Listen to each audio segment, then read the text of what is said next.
The education system does not set you up to be a millionaire. And it's just, they don't set you up to become successful. They don't set you up to be happy. It's why you have fucking nightmares inside of life. Your hunger has to outweigh your passion. My hunger for making money, being broke, outweighed my passion. And that's how I got so fucking great at sales.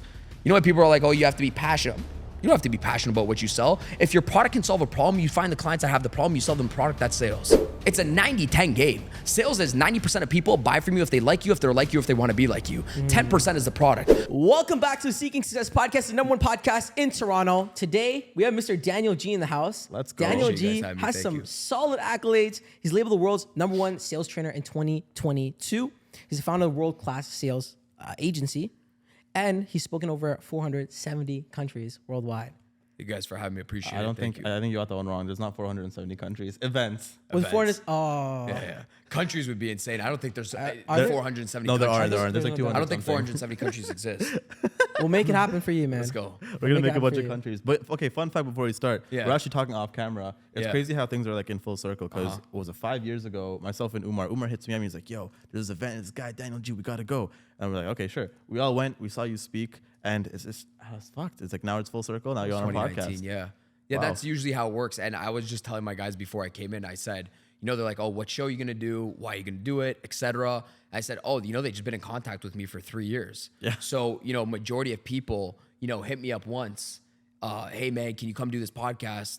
You know, whether I'm in town or I'm not in town or I'm busy or I don't get back to the message, they get emotional and they don't do it again. You know, whatever the case is, it's like, Oh, for sure. you know, this just is the epitome of sales is what you guys just did. So I just respect, you know, just keeping in touch. I look back at the conversations, I think, between you and I, Yeah, it was always just like, you know, you're showing me love, you're supporting for 4 fucking years. So why not? When I'm in the city, why not do it, you know? 100%. No, I So- appreciate it. I want to give Daniel G a big shout out too, because he just fucking flew in today, Yeah. a couple hours ago, Yeah, which I is, just is landed. solid. Yeah. Always moving, dude. That's always crazy. the case, Let's yeah. go. Talk about that. Like you have a lot of motion. Like it seems like you're always on go. Yeah, I just think, you know, my best ideas inside of business always come from when I'm moving. And I think, you know, physiology plays a huge part inside of business. Like if you look at individuals that are just completely stagnant, usually these are the people that have anxiety about their business. They end up quitting businesses. They end up switching projects. The person in motion that always keeps moving is typically the individual that has the best thoughts. They have the best breakthroughs. Think of it. Every single time you guys probably have an idea, it probably comes when you guys are moving around. You're walking to each other. You're talking to each other. Your body's moving. You're just not in bed laying down. Because when you do that, usually, actually, your brain is programmed to sell you out of why you shouldn't be able to do what you want to do. Because you're programmed when you think you doubt about your shit. So I don't have time to be pondering whether, you know, I should stay in my business or not. I'm just on to the next fucking thing. So I stay in motion, right? My whole point is just, you know, if I give myself time to think, if I think, I doubt. If I doubt, I end up quitting the business, right? So to me, I always say, watch your physiology, stay in motion. The person that, you know, can never quit their business, they're just too busy working their business. The people that usually quit their business have time to think about quitting their business. Yeah. So they end up quitting their business. You know, the person that's just working, always attacking the next thing, not getting caught on their last win or their last loss, and they're just focused on the next thing. They don't have time to think about their business. If you think, it's like if you guys are in sales, you give a customer time to think about the deal, the outer world is going to fuck up their heads. Oh yeah. For sure. And they're going to be like, well, you know, I just don't think I can do it. Yeah, because out there, they're not programmed to say yes to a bigger opportunity. Right. sure. So your whole programming is to take, you know, levels of action backwards, not forward. for So I just say, you know, keep the physiology always moving, Solid. physically like- and literally. I guess it's like staying comfortable, right? People love staying comfortable. How do you go about that? How did you overcome this need to, I guess, think about your wins or think about your losses? How do you just stay focused and move the needle forward? You mean about my wins and losses inside of business? I guess just like you said, like you're always on to the next thing, right? Like how do you stay focused onto the next thing as opposed to tracking back, slowing down, and getting comfortable? I just realized, you know, business, whether you're an artist, it's very cutthroat. You know, you get caught up in your last win or your last loss. Two things either start to happen. You get caught up in your last win, your ego kicks in, and you don't got the energy for the next one, right? Like if you go watch, there's videos of Drake when he's online, and I think he had some interviews, and he had like a #1 hit album, and all he was thinking about was his next album. While everybody out there on a yacht, wherever he was partying up the album, he was just thinking, man, I can't just be a fucking one-hit album wonder. I'm thinking about the next one. The whole team's not thinking about that. That's why Drake is Drake. Yeah. Everybody's focused on popping the Moet champagne bottle, but every great artist and business person is focused by the way, it's good to do it once, but it's better to hold it on for a fucking lifetime. Oh, for sure. Right? So to me, I always say, nobody gives a shit about your last loss or your last win. Only you do yourself. Because it's here today, gone tomorrow. For sure. So and even if it's in a negative context, when people lose inside a business, like you are the only one that knows about your fuck up. Imagine you're a door-to-door sales rep and 5,000 people say no to you. The next 5,000 doors have no freaking clue that 5,000 people said no to you. True. If you guys shit the bed 1,000,000 episodes, it doesn't matter. Yeah. Because the next people have no clue what the last episodes were. I didn't know. I didn't see you guys on the last episodes. This is a new conversation. Success and failure is only inside of your own head. Like, it's only inside of your own head. If you guys effed up 1,000,000 episodes before and you were shaking or I was shaking on my last stage, the only people that see that is the last stage. The new stage doesn't see that I was probably shaking on the last stage, right? So I just have every single day is a reset day in my head. It's just a reset. Sick. Nobody knows. It's not just nobody knows, nobody cares. It's on both ends, right? So... What about people that fuck up on social media, right? Like, obviously people get into scandals or like they have a loss or whatever. What do you say to people that have a loss and people are criticizing them and they want to move forward, but they just seem to not No, be it's able just to? perception. You can't go, so watch. So somebody's like, man, I created a bad video and it got negative attention. Good. How many views did you get on the video? Man, I got 740,000 views. Or the other person's like, man, I'm creating content, but my content's not kicking off, right? So they're like, oh, I'm creating content, but I'm only getting 740 views. And they said, okay, cool. Well, number one, how many followers did you start off with and how many views? 0. So you can't go negative fucking views. So the perception is that you think you're losing, but you never had 740 views in the first place. You can't do more and be in a loss inside of life. Right. So the perception is, oh man, I'm at a loss. Dude, you never had the views in the first place. You can't do more and get less. There's nothing on Instagram where there's negative fucking views on Instagram. You can't pump out more content and then be at negative followers on Instagram. Zuck didn't program that shit yet. You can't do more levels of action and receive less inside a business. It's only that I have this joke. I say, listen, somebody says, man, how are you so confident? I said, I'm born 9.3 pounds as a baby. I said, everything I do to the day I fucking die, I'm in a complete profit. I said, society's programmed you. Like, I've never had a business before. So if I open up a business and I lose a business, I've never had a fucking business when I was 9.3 pounds as a baby. I said, if I go prospect 1,000,000 people and 1,000,000 people say no, I've never had those prospects when I was a baby. That's the way I see it. But society's programmed you. If you do a little bit more, you take a little bit more action, you're going to be at a negative. I can't be at a negative. I never had them in the first place. It's like if a guy goes up to a girl, man, I want to go up to her. She's hot. Go up to her. Yeah, but I don't know, man. Maybe she has a boyfriend. Okay, well, dude, if you don't go up to her, you're guaranteed to make love to yourself tonight. Have sex with yourself. You don't have a girlfriend anyhow. That's why I always say, like, you can't be at a loss. This is what I'm saying to people. It's like you're not gonna be a loss. You're already single. You already have sex alone tonight. So if you go up to her, there's only one guarantee. You don't do it, you go home, you have sex to yourself. So you can only be at a positive. But you think you're gonna be at a negative by your experience, and no, you're already back to square one. That's the way my whole brain operates. I can't lose. I can't lose. If I did it, I never had it in the first place. Bro, that's a fucking phenomenal mindset to have, Yeah, that's man. good. Yeah. Where does that come from? I've been in sales since I was 14 years old, and I didn't have anything inside of my life. So I always said, it's like, it doesn't hurt me to try one extra door or knock on one extra person. I said, I've never had it. Like, I was already broke. So you can't go negative bank account when you're 14. I'm like, oh, I'm already broke. Okay. So, I started door-to-door sales when I was 14, and everybody else can have their opinion. And I said, well, first of all, there's not a lot of things inside of life that would accept me when I was 14 years old. I wasn't academically smart. Sales, accepted me with wide open arms. I'm like, well, I can't be at a loss here because nothing else will accept me. So let me just, shoot into the sales job. And the thing that I liked about sales was that in the beginning, it's just, you guys know this, it's all about volume. So I said, eventually, even if I suck, somebody's just going to need my service. And I convinced myself of this because I said, even if I suck at sales, there's a telemarketing company that's been in business for the last 25 years. And every single telemarketer that calls you, they suck. So how do they stay in business for 25 years? Because eventually when a telemarketer calls somebody's going to be like, oh shit, yeah, I didn't need my ducks clean. It wasn't that the guy was fucking great. It's just that you called on somebody and it was the right timing for them to get their ducks clean. Oh, for so sure. I said, even if I was a shitty sales rep knocking on doors, somebody's going to be like, yeah, man, I didn't need my grass cut. Not because I was great. I'm just like, somebody's going to need their fucking grass cut. So I always just played the timing game. Oh, yeah. So sales, life is just a timing game. And usually what happens is I always have faith that it's like, your wins inside of life will always suffocate your losses. So one yes would always suffocate the 980 losses inside of my life. It's just that most people don't play it out till they get to that yes. Like, it's just the law of averages inside of life. You stay long enough inside a business, you win. It's like you stay long enough in a casino, you lose. You stay in a casino long enough, a casino's not built on winners. A casino's built on losers. That's why everybody, when they go to a casino, they're like, man, I was up. I shouldn't have gambled the last 3 minutes and I lost. Happened to us, man. We were in Slovakia last week. 2 weeks before that, we were in Puerto Rico. I'm building up the chips for 8 hours.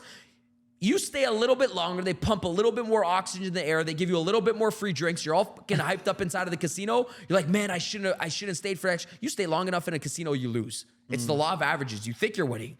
And it works the exact same way inside of business. You stay long enough inside of business, you win because majority of people end up quitting. Yeah. Right? So it's the same thing inside of a casino. No casino is built on a winner, right? For sure. That's good. Dude, okay, so you talked a bit about being 14 and getting to door-to-door sales. That's how we started, yeah. Quickly, for the people who don't know, who is Daniel G? What is your story? Just a real quick way. Yeah, I grew up here close by Mississauga. I think everybody in life just goes through the same events in different detail. Like everybody could say, oh, I struggled. Yeah, I grew up, my parents broke up when I was young and I was just always the kid hustling. I sold whatever I can get my hands on, just like probably you guys, I sold, burnt CDs, probably weed for a couple weeks until I realized that wasn't a good freaking game plan. And I got into sales at an early age, at 14 years old, door-to-door sales, because there was a sign inside of my high school that said, if you want to make, $500 to $1,000, sign up right here, right? So I walked down the foyer stairs inside of my high school. It's called St. Francis Xavier Secondary School. Everybody walked by that sign. I'm like, these guys are nuts. They're not going to make $500 on a weekend. I accepted the opportunity. I'm like, dude, what do I got to do? I'll do anything. I'll fucking eat mud off the ground to make $500 on a weekend. Dude, I was just a hungry kid. Yeah. That's how I got in sales. And the bullshit is this. Here's the modern day bullshit. And I made a shit ton of money, by the way, in sales.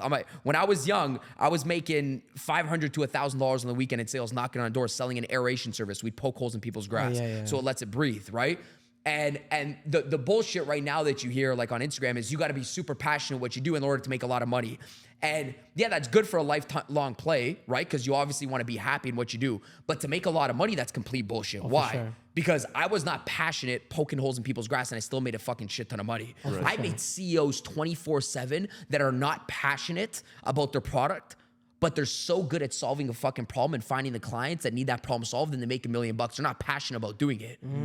That's the difference. Now I say your hunger has to outweigh your passion. My hunger for making money, being broke, outweighed my passion. And that's how I got so fucking great at sales. Yes. You know what people are like, oh, you have to be passionate. You don't have to be passionate about what you sell. If your product can solve a problem, you find the clients that have the problem, you sell them product, that's sales. Oh, for sure. That's sales, right? Dude, I was just always into it. When I was, 14 years old, I was reading books on Brian Tracy, Zig Ziglar, Tom Hopkins, the sales legends. Yep. I've been fucked since I was young because when I made my first $500 to $1,000, I made $800 on a weekend. Still nobody, came up to me and ever said, dude, you should be a salesperson. And it was never clicking with me, even through high school. I'm like, yeah, but what about the sales thing? Like, where's the sales course? Right. And you're always just super limited. In life, I say a line. I always say you'll never beat, and you'll never outperform the person that you think you could become. And that stems down from when you're young. Because when you're young, say you guys get to a $20,000 a month, but in reality, you can hit $100,000. But most people take that $20,000 because they don't feel like they're worth $100,000. Yep. They go spend the $20,000. But if they thought they were worth $100,000, they'd shut their mouth, get back, and try to figure out how they can make $100,000. But the problem is, school does not program you that for like success to make $100,000 or $1 million a month. Nobody whispers. Like, think how fucked up the school system is for a second. You know when you have nightmares as a kid? Yeah. I was just thinking about this 2 days ago. I'm like, okay, so you have fucking nightmares, right? Typically, it's probably because of all the bullshit that you were thinking about throughout the day. You see your family fight. You see a bunch of bullshit on TV or whatever the case is. It's probably worse now. And then you go to bed and you have these fucking nightmares, right? Oh, for sure. And why is nobody inside of school? Why have I never told somebody? Why have I never heard one of my teachers ever say, hey, by the way, fucking dream big tonight before you go to bed? Dream? Nobody has ever said this to you. Like, why now do people fucking learn? Why did I have to learn about writing out my vision board and drawing a vision board when I was 25? Or writing out your goals when you're in sales and you get in school? Why do you learn about writing out your goals now inside of business? There was no fucking course that ever told us to write out our goals when we were 9 years old, which is completely fucking messed. Yeah. So you go to bed and you're not even programmed to dream big. It's like you're suffocated. Okay. You're born to win with the biggest faculty, which is your mind, to fucking tackle anything inside of life. But they literally suffocate you the day you get inside of the school system. They never made us write our goals. They never made us write a vision board saying, oh, you want to be a doctor, you want to be a salesperson, you want to make $1 million a month? Boom, put $1 million a month. Boom, put a Lamborghini. It's like those things were like taboo fucking topics. Yeah, right. Where was the fucking vision board inside of school? And now I see people that are 35 years old, hanging up vision boards with a smile on their face. I'm like, why did people never tell us to fucking dream inside of school? Damn. It's nuts. It's actually nuts. And guess what? You never have positive thoughts. You go to bed and you have a fucking nightmare. Why is nobody's ever told me, hey, by the way, dude, you can make $1 million a freaking year inside of sales. I never was even aware of that I can make $1 million. So you want to know what fucking happens? Again, you're born to win. You're programmed to lose inside of life. Like you're born with everything, intuition, a mind, like, the physiology, the mental capabilities to win, but you're actually programmed to keep it limited. So when you get into sales, you're getting close to like a $10,000, $20,000, $100,000 a month, but you go back to the person that you were programmed to be when you're younger. But Daniel, remember, you're just that kid, from Mississauga High School. You can't do $50,000 a month. Right. I start convincing myself of that shit. I go spend the $20,000 because I don't feel like I'm worth the $50,000 a month. That's why I said you'll never outperform the person that you think you can become, right? Inside of life. So it's all messed up, dude. Like, you will always go back to your programming when you were a kid. Always. We don't know that. So we'll be like, man, how did I make $50,000 and spend $50,000? Because you didn't feel like you were worth $100,000. It's messed up, dude. I this is why I go so hard. It's why I do this. If people are like, man, why do you do these podcasts and why do you do all these events and stuff? Because I'm like, people fucking need it. I'm like, where was the course where somebody said, and sales is everywhere inside of life. Influence is everywhere. It's a taboo topic. Oh, for sure. But dude, right now I'm here because you sold me to be here. Yeah. Like it's crazy. You sold me to be here. You had good influence to get me here. There's a million fucking other podcasts that probably hit me up that I didn't reply because you were better at selling me. But there was no course inside of school said, hey, by the way, like think of it. You have to go get a freaking job inside of the marketplace. There was no course inside of school that said, hey, shake this person's hand, look at them in the eyes. My name's Daniel G, and this is why I want this freaking job, and this is why I'm the right person to do this job. Yeah. It's everywhere. Like the only way you can move, you want to get a promotion, you have to sell somebody. You want to get inside the best job, you have to freaking sell somebody. But we were never taught that when we were fucking young. It's insane, dude. It's messed up. And to me, I try to make this as fun as possible. Yeah. I try to make it as fun as possible to break the mold, to people be like, hey, this is, a real career where people can have fun. They can make a lot of money. They can travel the world. It's a lifestyle. It's a lifestyle. It's a real lifestyle. It really is. So I did that, for the next decade of my life. I sold different products, offers, and services. And then I seen, oh shit, people need to learn about this. I started training courses when I was 25 years old. I'm 29 now. And then I started an agency where I started training salespeople, and I started outsourcing them to other people that needed salespeople. So we'd sell other people's products, offer, and services, online. People that have digital marketing products that you were just talking about before and have courses. Yeah. I would train my salespeople, and then we'd sell those, those offers and services online. But I do want to say, there's a bunch of things you touched on. The dream thing was big, right? And for anybody listening, if you haven't tried writing down your goals yet, having a vision board, these are things that everyone should fucking do. Yeah. No matter how cringe it feels, because the first time you do it, and like people are looking at you funny, your friend comes in, what the fuck is this on your wall, bro? Like you little girl or like what's something? on your like laptop wallpaper? Like what are you doing? Just fucking do it, okay? But the next question we're gonna ask you is, what would you say is your number one tip for people getting into sales? But I want to preface it by a video I saw earlier this week.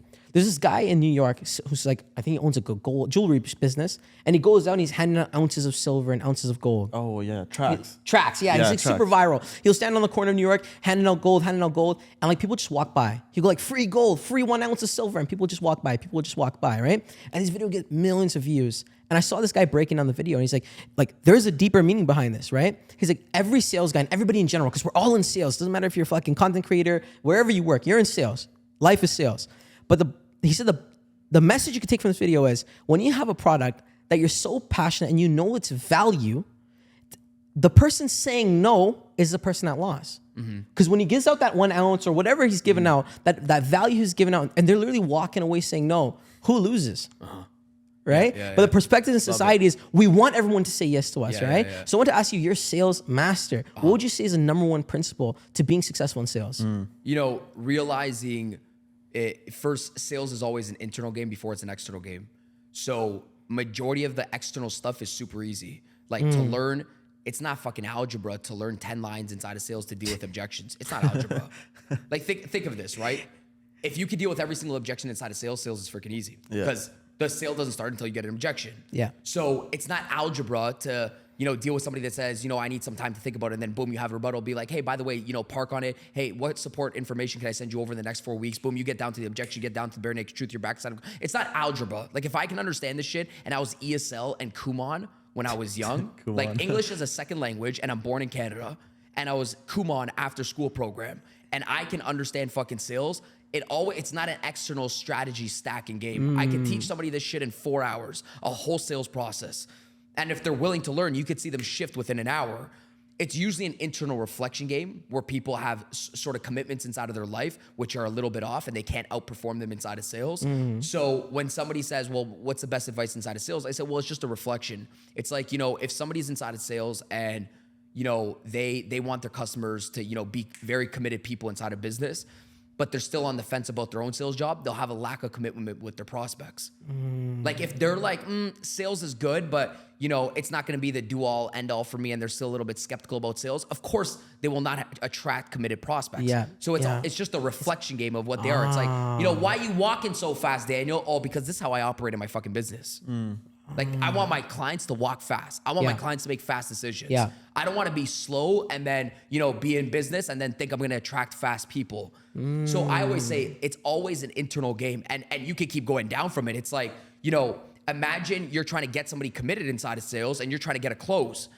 But in every other area of your life, you're not a committed individual. Right. You will never get somebody fucking committed to your product, offer, or service. Sure. It's gonna be hard because commitment's a transfer of energy. So if I know I was supposed to wake up this morning and make 87 prospecting dials, and I didn't do that, and now I know what I was supposed to do, and I feel like shit because I didn't do it. Now when I get on a closing call and I'm trying to close out a client, because I knew I failed on my commitments in the morning and I fucked up on my commitments, I go into that conversation with a little bit less energy. I'm not the committed Daniel G that people see because I fucked up and I was supposed to jog this morning, I didn't jog. I was supposed to write out my goals, I didn't write out my goals. I was supposed to prospect 87 people, I didn't prospect 87 people. Now I don't feel like I have good commitment inside of my life. It translates on a sales call. The customer's like, what's up with this person? They don't have, they're a little bit hesitant and skeptical because I'm hesitant and a bit skeptical about my business. It's just a transfer of energy. It's a transfer of enthusiasm. And then boom, they hit you with a bullshit objection, which is like, we just need some time to think about this. They weren't thinking about your business or their product. They're thinking about, can this person help me get to where I need to get to? And because you have a lack of commitments, now they have a lack of commitment with your product. So I always say, since sales is just getting people committed, I say, go back to your own commitments. It's a 90-10 game. Sales is 90% of people buy from you if they like you, if they're like you, if they want to be like you. 10% is the product. So if I'm looking at somebody and I'm like, okay, I don't like this guy. There's nothing about this guy that I like. I don't want to be like this guy. And there's no similarities. I'm not like this guy. Then I'm not even going to listen to the product. But people are trying to focus on the product game. They're like, well, my product's the best because of this. Dude, the guy doesn't like you. He can't listen to the product. Literally, physically and literally, the guy cannot hear what you're saying, or the girl cannot hear what you're saying, because all they're thinking inside of their head is, can this person help me to where I need to get to inside of my life? Or they're being like, fuck, why does the person stink? Like, why does the person smell? No, this is crazy, but nobody talks about this shit. It's like, imagine you have the best product in the world, okay? Imagine you have the best fucking product in the world. And I just said it's a 90-10 game. And now you're sitting down with the prospect and you haven't showered for 19 days. Okay? And you smell like shit. You don't wear, I don't know, you don't wear deodorant, whatever it is. Maybe you just smell bad. And you have the best fucking product in the world. And you're like, oh my God, my product's the best. Everybody should buy from me. And all the clients thinking inside of their head is, man, why did this person smell like shit? Yeah. And you're trying to sell the product. I'm giving you guys a very tangible example of how sales is you first. Oh, for sure. And they're trying to listen to the product and they're like, dude, why does this guy smell so bad? They're trying to think about like, what soap should I sell this guy? So it's just, it's like, then the guy's like, man, nobody has the money to buy things like this. I'm like, no, dude, you just smell. It's a you game before it's a them game. Wow. You pointed at a prospect, you got 3 pointed back at you. Wow. Is this like a real life? Has this happened before? Yeah, it happens 24/7 inside of sales. You analyze enough salespeople. No, right? I'm talking about the smelly incident. Like, have you had an incident where like someone that you're training or something just smells like ass? And dude, you're just have you ever been around somebody where they smell bad? Yes, for sure. And you can't focus on anything else but their bad fucking smell? Yes. Yeah. There's my thing.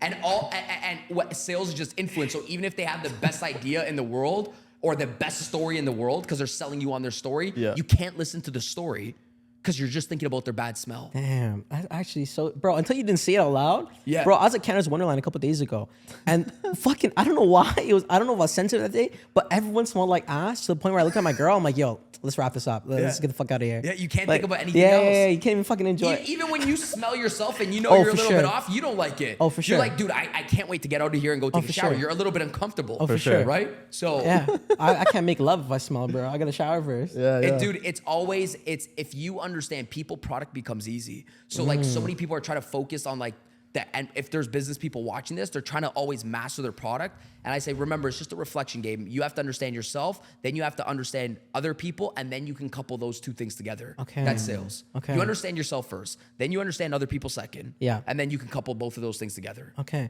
I'm really glad you talked about the smelling thing, because one of the questions on our doc is, and it translates perfectly, is how important is the appearance? Because we see you're always sharply dressed, you look groomed, your skin is fucking proper, shaved and everything.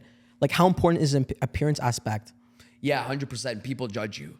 And another thing that we are never programmed inside of life, don't judge other people. Get past the bullshit. People will judge people. This is just life in general. People judge people. They walk by people, they look at people, and I'm, again, giving it to you straight. If somebody's sloppy and somebody's asking me for $1 million fucking investment and they don't look like they got their life together, right? I'm looking at everything about them, and they don't look from top to bottom. Their shoes aren't right. Their body's off. They're super sloppy. They don't talk right. I'm judging that person. I'm like, why am I going to give this person $1 million?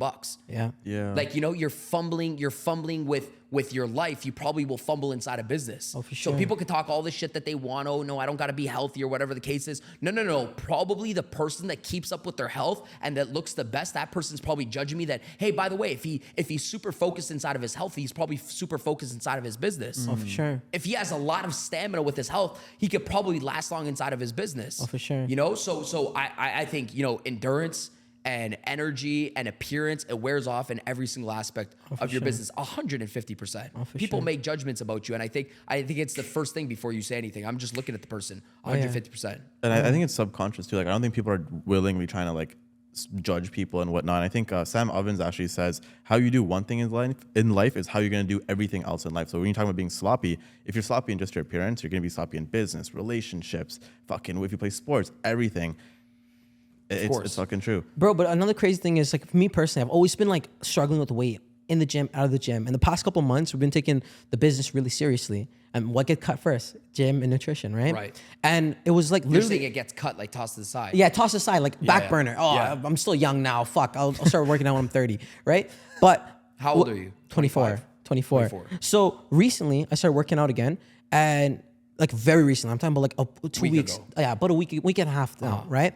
And it was crazy, the energy difference. You would imagine if you're gonna train, you're gonna be more tired throughout the day, but it's a complete 180, right? Yeah, And it's like, and I knew that subconsciously, like, yo, like maybe the reason why you're so tired all the time is because you're getting really out of shape. But it's just putting that investment in yourself and actually making it, because there's two gains from this. Obviously the energy and then the way you look, right? Because I always struggle with the appearance side of things, because you're right, everyone's fucking judging you. If you have a gut hanging out, that's the first thing people see, and that's like, they're like, yo, if this guy can't take care of his fucking, his physical appearance, how the fuck is he taking care of anything?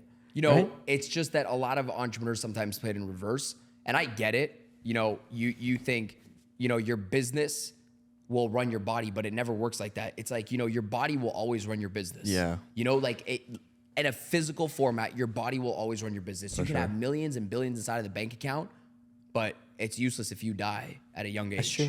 It's useless if you can't keep it at a young age. That's Like true. if you're playing business, you lucked out because you're in sales and business. You could play the sport till you're 95.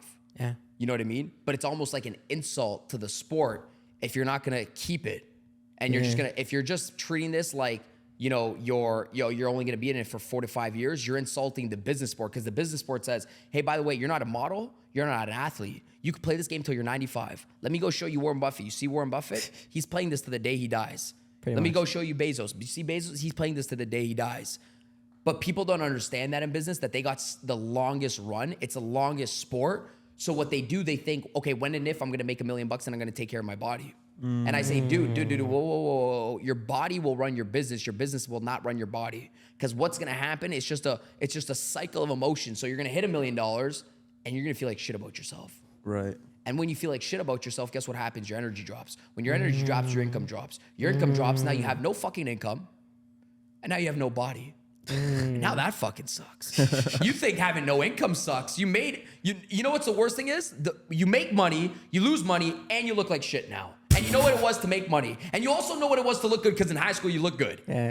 So now you're like, your brain has just been exposed to who you were in the past. And all your unused potential in the next years to come. Jim Rohn used to say this funny thing. He's like, you guys know who Jim Rohn is? Yeah. He said something in lines, I'm not gonna quote it, but he said, what's worse than being broke. He said, being fat and broke. And I was like, oh shit, you know? And then he just kept going with these like, you know what's worse than being broke and being fat, being broke, ugly, and fat all together. You guys are laughing. I'm like, oh shit. And I said, he's like, all these things you can control. Oh, for sure. You can get a haircut. Oh, for sure. You know what I mean? He's like, you can go to the gym. Yeah. You can control your finances and your business. Yeah. So. That's fucking jokes. Yo, so Daniel, it seems like, if I'm not mistaken, your main thing right now is the sales agency. Yeah, sales agency and sales training, sales education. And can we talk numbers on that?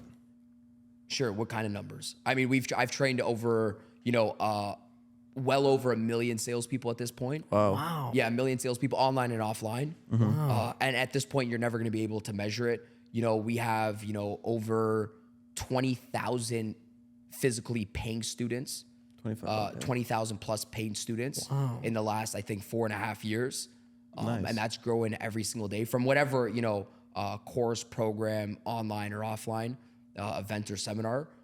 That's probably more than the university I went to that they enrolled in a semester. And it just goes to stem that, I've always channeled my energy and my anger. I said, if university's not accept me, I'm gonna make my own. If the school system isn't gonna accept me, I'm gonna make my own school system. If media is not gonna accept me, because modern day media doesn't put Daniel G on their media. I said, if they don't fucking accept me, I'm gonna make sure I'm the fucking media. I'm gonna wake up in the morning and put more fucking numbers than the local television show does in Toronto. That's my job.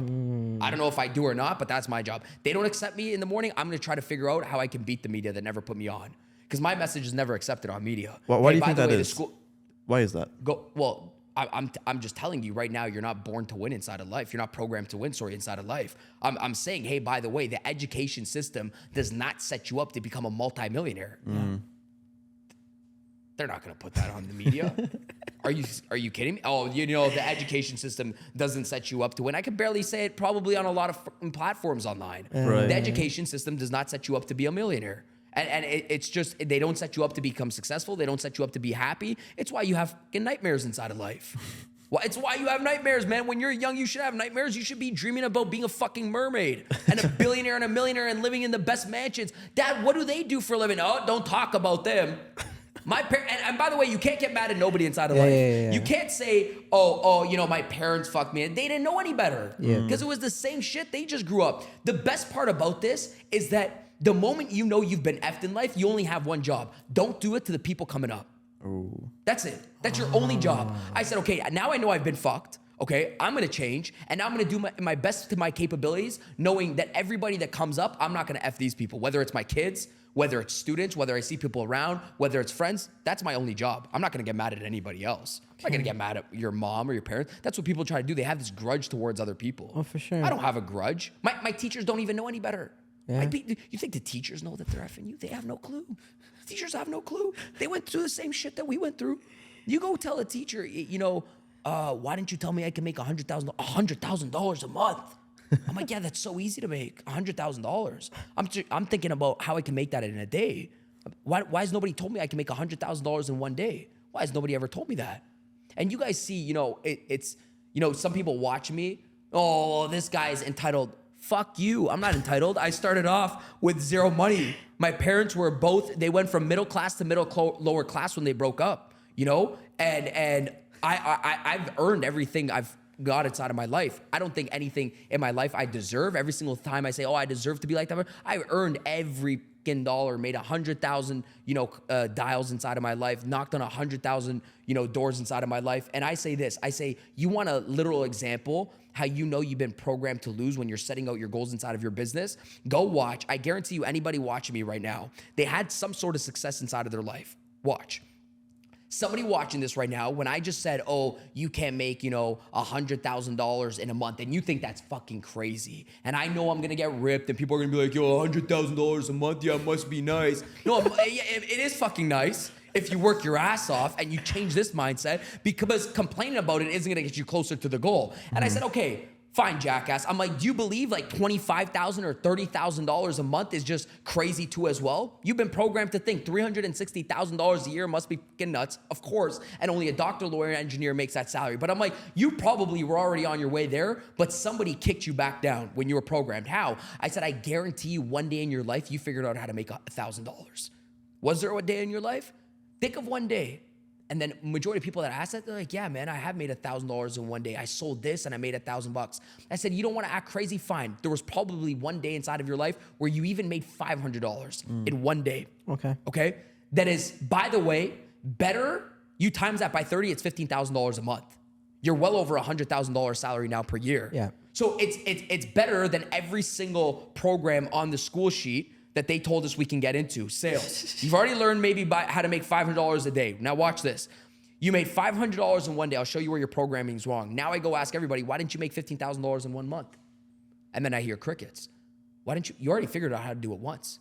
You want to see how you're programmed to fucking lose because you said inside of your life, well, no, that's just once. That was a good day. No. You already figured it out. You already figured out how to make $500 in one day. Your new goal is $15,000 a month and nothing less than that. But you're programmed to say, no, that was just a good day. Yeah. Of course, you're programmed to think that was fucking great. So you take the money, you spend the money, you put it right back in the system. You're not programmed to be like, by the way, $1,000 a day should be the standard. Anybody can make $1,000 a day. That's not supposed to be the standard. Because if they made that the standard, guess what happens? And by the way, nobody's ever told you, by the way, when you get to $500 a day, that means you could probably do $1,000 a day. Because you were probably operating off 5% of your human potential when you made $500 a day. So nobody even said, by the way, if you did 500, you could do that for 30 days straight and you could do 15,000 in 1 month. Nobody ever said that.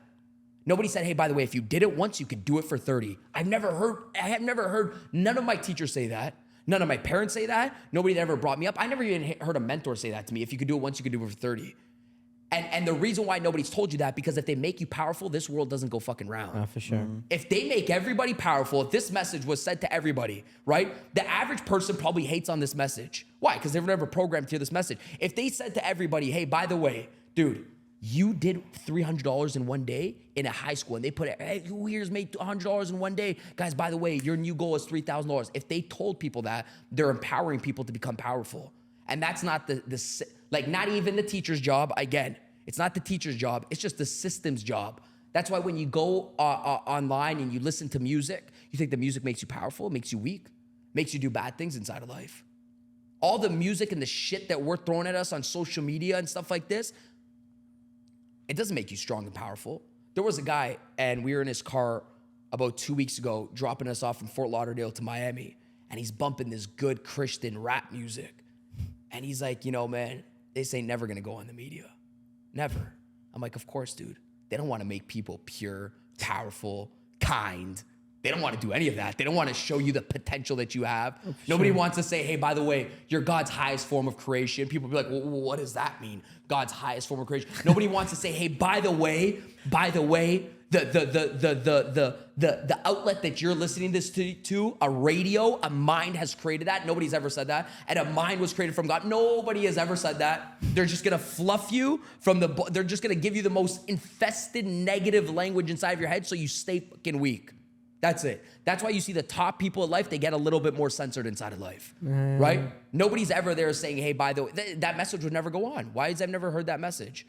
We are limited inside of life. And I see it 24/7. I know I'm going on this one. No. But I see it 24/7. Like it's hard for me to hear complaints from people because I look at them and I'm like, dude, you have no idea what the fuck you're capable of. No idea. When you're complaining to me that social media, to find 7 clients on social media is hard to prospect for your business. Let me give you a good example, Melissa, that social media is fucking hard. The same device that you're texting to me on saying it's hard, and you're writing, man, but Daniel, how do I find an extra 7 leads on Instagram for my business? Or how do I get these people to show up to my business? Or how do I do this? Man, it's impossible. Nobody wants to work here. I'm like, okay, you're fucking complaining. But I'm like, think how stupid that complaint would be as a comparable to the person that developed the phone that you're complaining on. There was a mind and a human that developed the fucking device that you're using to complain to me with.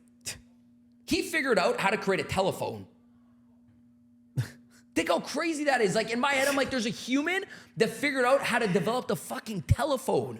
And you're complaining that you can't find 7 leads and somebody has developed this device with internet services.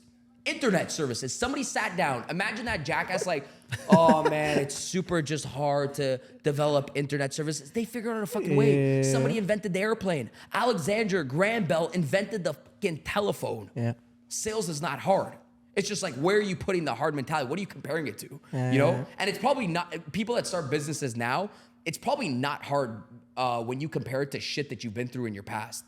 People just lost the hunger inside their business. Like if you took the hunger that you had day one when you wanted to make your first dollar and mixed it in, knowing with what you know now inside of business, and you mixed two of those, like imagine the most hungriest day when you just had to make $50, mixed in with the knowledge that people have now inside of business, that person becomes unstoppable. You know, it's just that like you lose your hunger throughout the way. That's fucking fun. Yo, let me ask you. Powerful, man. Yeah, that's fucking good.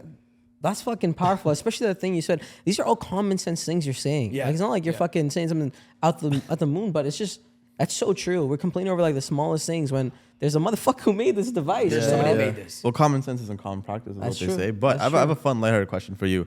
What's something that Daniel G fucking hates or complains about? Or like, what's your ick? What gets you? What gets your? Complainers. That's a good answer. I just don't deal with it. It doesn't, I don't understand. It doesn't register inside of my head. It just doesn't register. Like, it's like there's a block. And I say, okay, here's the deal. It doesn't happen inside of my life.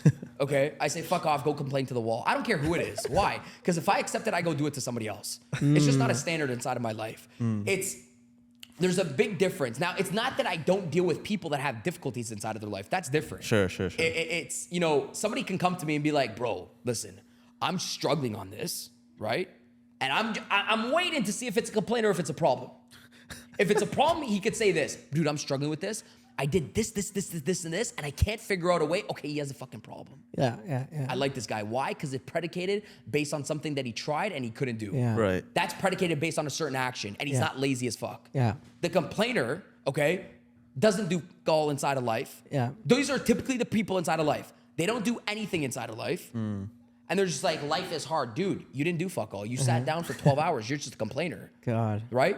Problems are great. Oh, it's like we've been programmed to run away from them and just complain. Nobody's ever programmed me to be like, dude, chase a problem. It's not negative. You get paid in proportion to the problems that you solve. It's a great thing inside of life. And that's why I always I say, hey, bring me problems. I like them. I crave them. It's great. It makes us money. You got a problem, we'll make more money off the problem. Right? So, but again, that's one thing that I don't bring inside of my life is complaints. Okay. Yeah. No, I don't like slow people.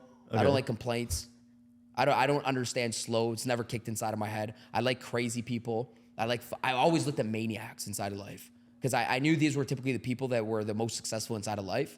Sure. You know, but again, going back to what we were programmed to be, it's like you're programmed to be silent, quiet, and average, and that's the best compliment inside of life. So anybody that you see crazy online, people criticize that person.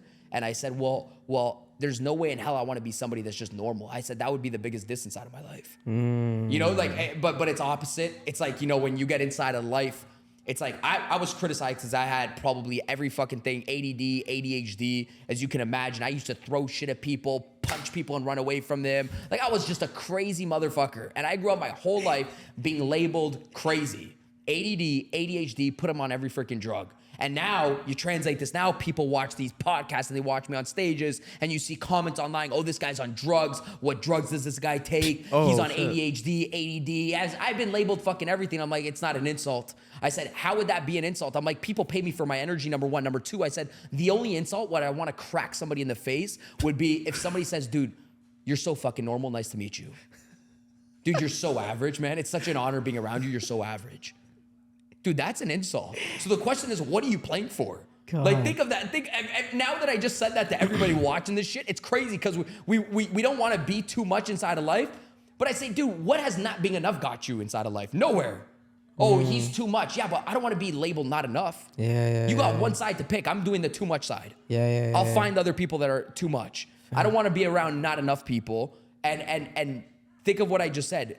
The biggest insult to your life would somebody come up to you and be like, dude, you're so normal. That's why I like chilling with you. You're just a normal person. God. It just even sounds bad. God. It just sounds bad. That sounds fucking terrible. And then my friends are like, man, you know, don't you get like, well, how do you deal with the hate? I'm like, it's not hate to me.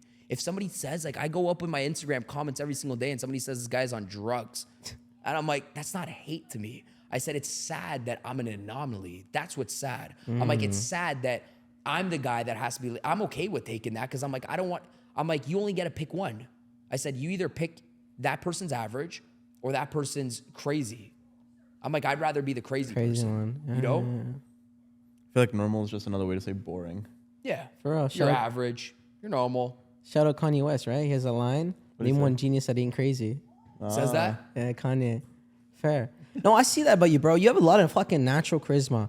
I want to ask, do you think this is a skill you could develop if someone is less charismatic, or do you think this is just something you're gifted with?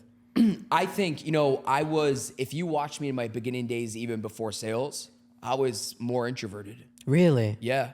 I was actually a don't kid. believe that, bro. Yeah. Yeah. Really? I have friends with me since my day ones right now, Emil, that you guys just met. And my friends we used to smoke up, go inside of my bedroom. And I was a DJ when I grew up. And I used to spin with headphones on, and I was at the house parties, not being there, mixing, mingling, and being with the girls. I had my headphones on, DJing. Wow. Making beats.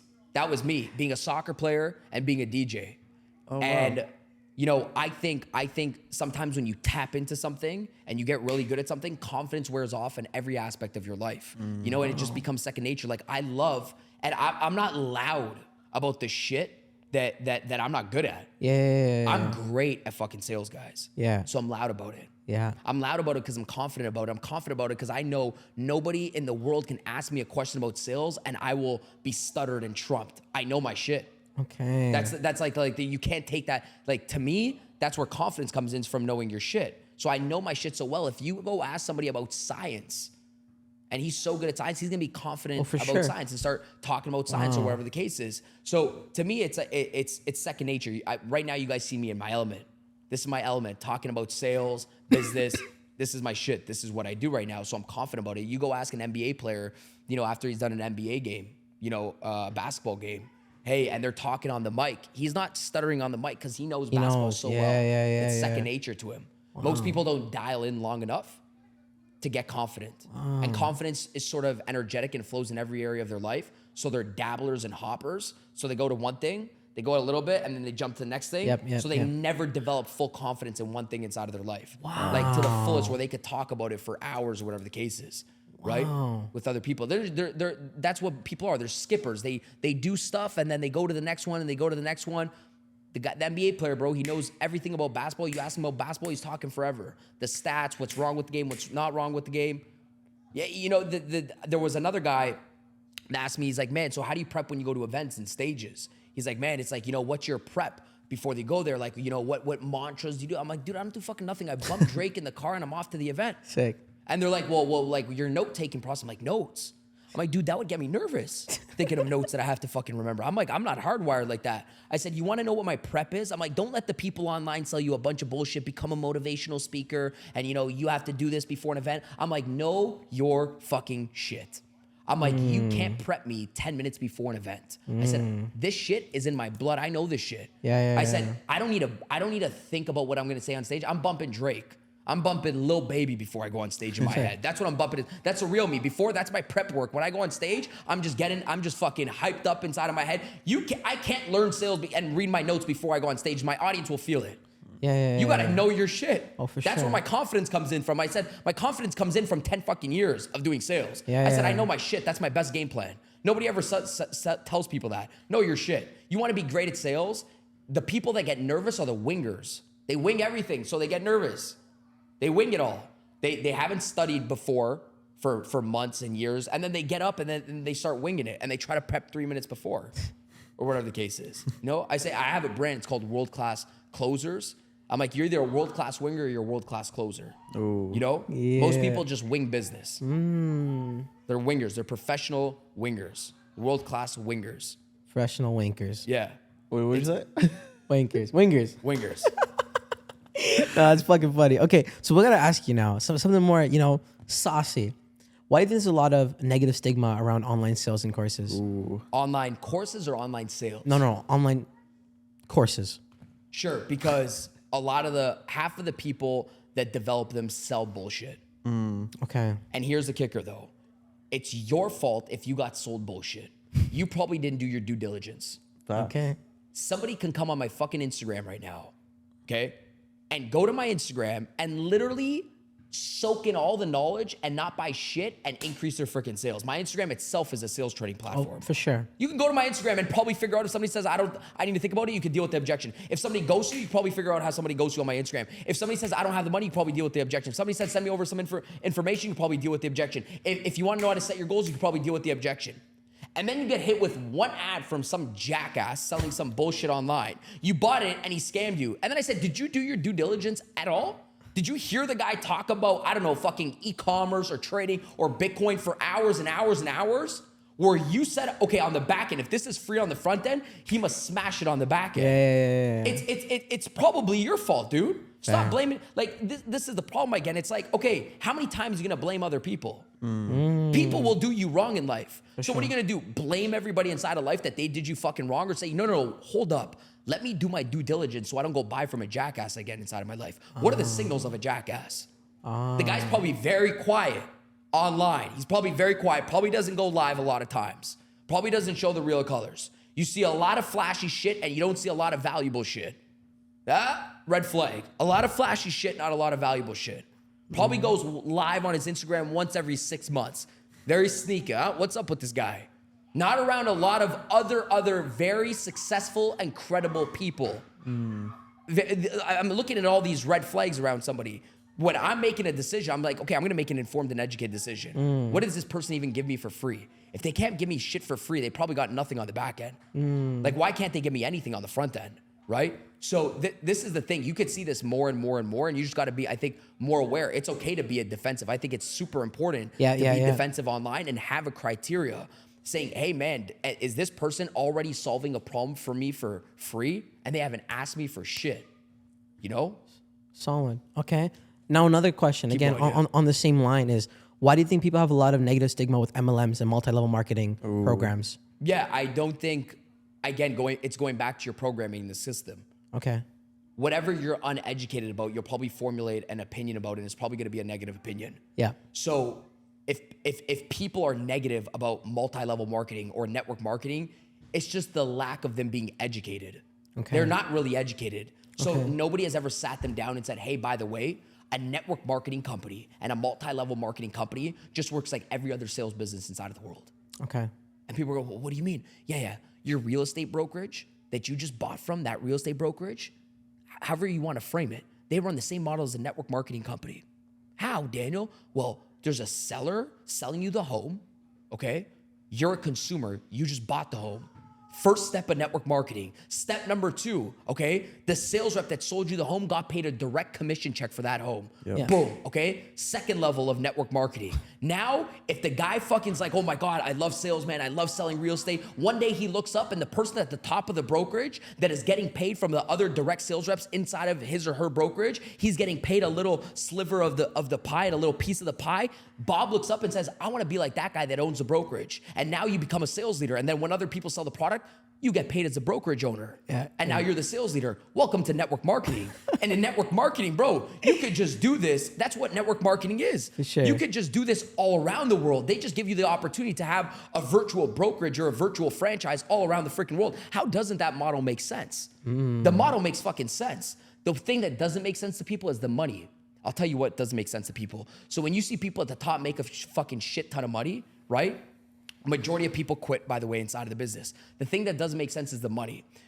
The way network marketing works is not like a traditional advertising way. In advertising businesses, in let's say Fortune 500 companies, when Pepsi goes to make a lot of money, they take their millions and billions of dollars and go put it down into New York Times Square or into an ad. A network marketing company says, I'm gonna train and educate my sales reps to also be marketers and advertisers of the product. So I'm gonna take those dollars and I'm gonna pour it inside of the compensation plan. So instead of sending $1 billion inside of a billboard Times Square, I'm gonna put that inside of the bonus compensation plan. Because not only have my people sold, they have also been marketers and advertisers of the product. Making Instagram reels, making TikToks. So I'm gonna take all that money and put it in the Instagram compensation plan. And the person that works the fucking plan the hardest, the person that sells the most gets paid the most inside of the business. And there should be no other way, by the way, inside of business. So the stupidest objection is always just like, well, people at the top always make money inside of those things. Well, come on, dude. You need a better excuse because, like, you know, in any sales business, the person that works the hardest should be getting paid the most. Yeah, for you know, sure. You know, it's in any business. That's Of course, that's it's life. You're just not in business at the end of the day. I've never been inside of a business where you could be a lazy ass motherfucker and you get paid the most. Yeah. You know, usually the CEO's lights are the last lights that go off inside of the office building for a reason. You know, you don't have the laziest jackass inside of the company making the most money. If you do, I want to see that company. I'll quit everything I got today and go fucking work for that company. If you could do the least inside of life and get paid the most, where's that? Sign me up. Oh, doesn't God. exist. Slide The into his objection doesn't even DMs. make sense, right? God, fair. Like, No. hey, by the way, you can, you know, work the least and be at the top of our chain inside of our company. The fuck? Doesn't make sense. Wait, so I don't know if this is publicly told or not, but are you a part of any of these MLMs? No. Okay, We so see you I just speak at some of them. Yeah, train a lot of Train a lot network of them. marketing companies and multi-level marketing companies just because I believe in it so much. Fair. I believe in the opportunity it gives people from every perspective inside of life, from marketing, leadership, sales, you know, systems and operations. I've seen so many people go on to create massive things, and when you sometimes tie back their careers, it started back in network marketing, and multi-level marketing. You know, sure. So yeah, I just believe in it, just like every other freaking sales opportunity. I just think a lot of people do it wrong. Yeah. I'm gonna be honest with you. Like at least the people I've interacted with, and I've been a kind of a part of some. I actually want to call them schemes in the past because that's what it felt like. It was very slimy. No one's selling anything except for the fact they want to recruit more members. And I feel like that's why some people get a bad taste. and there's good ones and bad ones. like Yeah, you're saying, but I hear Robert Kiyosaki always raving about it. Donald Trump raves about it, and I've seen some other programs that they look interesting, but it's just it has such a negative stigma, you know? Yeah, Like, it stems. There's a lot of amazing companies out there with a lot of people that don't lead the company well. Yeah, You know, yeah. and it's you know, as a leader, you are the front line and the representation to your company, Oh, for sure. right? For sure. It's like with anything else, you know. Some people can have bad stigma, I don't know, sometimes about, you know, a solar company because the guy that knocked on their door was, you know, a jackass or whatever the case was, and he represented the company wrong. And I always say, hey, you know, you represent your company, you represent your team, you represent your organization. Maybe the organization, I don't know what part of organization you were part of, maybe it was a great fucking organization. Like, you don't know that, but the leader that brought you in may have, you know, not been committed to the vision sure. and didn't do it in the right way. Oh, for sure. So you were leading from the wrong person. And some people, you know, in your position, go a little bit further and say, okay, let me look how corporate runs things. Yeah. Let me look at other leaders inside. Oh, there's the right way of doing something Yeah, like this. yeah, There's a right way of selling the product and leading people and recruiting people and prospecting people inside of the business. You know? For sure. For sure. I guess it's always perspective and how you're going to look at it and deal with it. Yeah. Because the company was actually phenomenal. It was run by Ed Milet, I guess World Financial Oh, the Group. insurance one. Yeah. It's a solid company. Like, the actual model was nice, but the actual way those guys are running it, shit show. Nobody was making no money there, Yo, bro. why don't we like have a little fun here and ask you some like more lighthearted questions? Yeah, just sure. What's the most amount of money Daniel G has made in a day? Ooh. In one day, 24 hours. I'll just say my biggest sale has been well over 7 figures when I was actually, it was actually not even now. It was when I was 23. And what did you sell? What was it? It was medical equipment. And B2B sales. Yep. Still till today. Okay. And I'm always in competition with that sale. The day I die. Trying to one up it. Yeah, Sick. yeah. Okay. I'm always in competition. That's why I think, you know, becoming a sales rep for a company is freaking amazing. It shows you what you're, you know, it shows you the reality of business because everybody wants to quit and say, oh, you know, like, you know, become your own boss and, you know, be an online entrepreneur, whatever the case is. I say, listen, you know, you make phenomenal money inside of sales. You know, my biggest paydays were inside of sales. And I think to me, you will always work for other people inside of life. Yeah. You will never get away from that. And that's the message these days. The message, people try to feed you bullshit and they say, you know, never work for a boss or anybody in your life again. And I'm like, whoa, hold the fuck up. You will always work for your employees and your customers more than you ever worked for fucking Jack the Boss. Ever. When you're a real business owner and you got mouths to feed and you got customers to serve, trust me, you're not running away from the work. The work's always gonna be there. Yeah. You're not running away from that. You're never gonna run away from work. You're never gonna cheat work. And that's sort of what people try to sell. It's like, you never work for a boss. Don't try to get away from the work. The work's always be there. There's always gonna be jackass employees. There's always gonna be jackass customers that quit on themselves and employees that quit on themselves and whatever the case is. So don't try to run away from the work. Fair. You might as well not get inside a business. Fair. The work will always be there. The BS will always be there. This is just inside a business. When you solve those problems, you get paid a little bit more when you're a business owner, right? So that's the beauty about business. But yeah, sales will always, has always paid me the most. Okay, sick. Another lighthearted question. Yeah. Do you still get free drinks at Starbucks? Yeah. I don't go to Starbucks. Oh, you don't go to now. Starbucks anymore? No. I mean, we were at Starbucks today. Did I pay? Yeah, I paid today at Starbucks. And the reason why I asked that is you just I know had you that. probably heard that before. Yeah. I remember that he was like, next time you go to Starbucks, I dare you guys to try and Bro, discount or I something. tried, bro. Wow, I forgot I don't, that. I don't have the charm like you, man. I Dude, tried that's so such many a great times. Concept. That Oh my concept God. was so fucking good. I forgot about that, Yeah. dude. You guys just hit me with something. Share it, Holy please. shit. Yeah, Let him yeah. share it. Yeah, go for it. That was a great concept. When I said, hey, you want to just be a better person inside of life and see how good you are at, influence or whatever the case is, I said, see how much free shit you get inside of life. See how many people do you favors, unwilling to be like, hey, you know what, just take the coffee for free. And I started this whole viral thing, and people inside of Toronto be like, man, I got a free Starbucks coffee. And I'm like, that's fucking great, man, because the person on the other end, you just made them feel fucking great. It's not more about the $2.50 coffee. I'm like, if you want to see how good you are at sales, influence, being kind to people, because that's all influence is. Caring about people more than other people care about them. Caring about people more than people care about themselves. Yeah. Committing to people more than they can commit to themselves. That's all it is. And I said, you want to rate your success inside of sales? This was the fucking kick. I remember, dude. I remember when I was here, I was like in my Lamborghini getting coffees every single day in Toronto. I'd be like, boom, another free coffee. And it'd be a different Starbucks. And I'd be high energy inside of the morning, talking to the girl or the guy over the speakerphone, going in there, being like, hey, by the way, you guys freaking rocks, giving them daps or whatever the case is. And I said, in reciprocation, your job inside of life is just to be good inside of life to everybody. And in reciprocation, maybe one day somehow somebody, just gives it back to you. I'm like, don't ask for withdrawals inside of life if you haven't given your deposits. Ooh. And everybody just wants their deposits. Everybody's just like, well, why aren't people pouring back into me? I'm like, well, how have you put the universe under a sense of obligation where it just feels like it owes you something? Wow. Wow. Like That's how wild. have you done that? Like you're asking for you're asking for this, you're asking for that, but how have you poured into it? It's that everybody just wants to fucking take. And I see this happen everywhere, dude. That's my mentality everywhere. I'm like, well, my social media isn't blowing up. I'm like, because you're not fucking social. And they're like, well, what do you mean? I'm like, social media. You created the fucking media, but you're not social. I'm like, so you made a video and you want 1 million people to share your video? I'm like, let me ask you a question. How many times have you shared other people's videos to other people? Yeah, it's a big one. I'm like, you haven't shared other shit. I'm like, oh, you want a lot of referrals inside of business. Well, how many referrals have you given over the last 30 days about other restaurants that were just fucking great? You just ate at a restaurant that served amazing chicken and the best fucking Italian food. And then you went home and you went to bed like a jackass. When you could have said, hey, by the way, you know what? Let me go refer 7 friends to that restaurant because maybe those business owners need it. And then you get into business. You're like, where are my referrals? Dude, you didn't refer to nobody else. Wow. I'm like, sales is just like the law of reciprocation. Wow. You got to give before you get inside of sales. That's the way I see it. So it's like, it's always, again, it's a reflection game. You can't outperform the person you truly are behind the scenes. For sure. You know what I mean? Like that shit always shows up. Yeah. Maybe 5 years down the road, 10 years down the road, or whatever the case is. I say on my social media, I'm like, why aren't I good at social media? Oh, maybe I'm not sharing other. When I see a funny video, I'm sharing it to all my friends or whatever the case is. I'm pouring into other people's videos. Social media. When people are on my social media, you go back to my social media, dude, I socialize. You go back to my comments.